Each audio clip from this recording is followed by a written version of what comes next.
Bonjour à tous, une attente qui commence à être très longue pour les anciens salariés de Tetra Pak. À Longwy, le tribunal de Dijon a été contraint de reporter la prochaine séance en novembre prochain. En cause, un oubli de mention dans le dossier déposé au prud'homme par les 126 anciens salariés du site. Ils dénoncent toujours des conditions de licenciement abusif. Le lycée Hyacinthe Friand de Poligny reçoit Sabrina Agresti-Roubache aujourd'hui. La ministre déléguée chargée de l'enseignement, de la formation professionnelle et de l'apprentissage est en déplacement dans le Jura pour aller à la rencontre des élèves. Objectif, mettre en avant et valoriser les filières d'excellence du territoire. Elle est également attendue dans les locaux de la Chambre des métiers et de l'artisanat à Jevinger, puis au lycée Victor Bérard à Hauts-de-Bienne. Le bruit risque peut-être de vous surprendre demain dans le ciel. L'aéroport de Champ-Forgeuil accueille ce week-end un avion de chasse Rafale pour une démonstration de vol en fin d'après-midi. L'accès sera interdit au grand public en raison de la privatisation du site par une association, mais l'appareil sera tout de même visible aux alentours de l'aéroport. Il n'a jamais été aussi important de faire des dons, c'est le cas du plasma, un don essentiel pour soigner de nombreuses pathologies. En Côte d'Or, l'absence de collecte peut se faire ressentir par endroits, mais des solutions alternatives existent.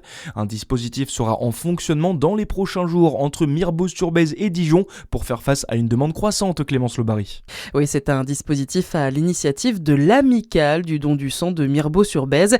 Une navette sera mise en place vers la maison du don de Dijon. Le but, faciliter l'accès aux dons de plasma pour faire face à l'absence de collecte depuis 2018 dans la commune.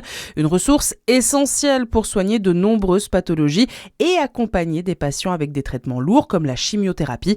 La navette permettra de transporter 6 personnes volontaires et de faire un bon geste en partageant un moment convivial. Les inscriptions sont encore ouvertes pendant quelques jours auprès de l'Amicale des donneurs de sang. La journée mondiale des donneurs de sang est organisée le 14 juin prochain. Les besoins en plasma dans la métropole dijonnaise sont estimés à 11 500 poches cette année. Dans l'actualité également, l'affaire Liana prend une tournure politique. L'homme suspecté d'avoir enlevé la fillette dans le Gers la semaine dernière avait été visé par plusieurs signalements et plaintes depuis 2017, notamment pour viol sur une enfant de 7 ans. Sébastien Lecornu réunit ce matin le ministre de l'Intérieur et le garde des Sceaux pour évoquer les éventuels dysfonctionnements de la justice dans ce dossier.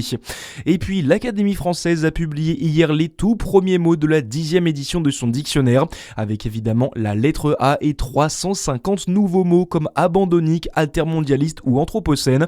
Les académiciens débattent sur l'entrée ou non de ces termes. Ils devraient boucler cette nouvelle édition à l'horizon 2050. Voilà pour l'essentiel de l'actualité au plus près de chez vous. C'est la fin de ce journal. À suivre votre météo sur Fréquence Plus. Très bonne journée à tous.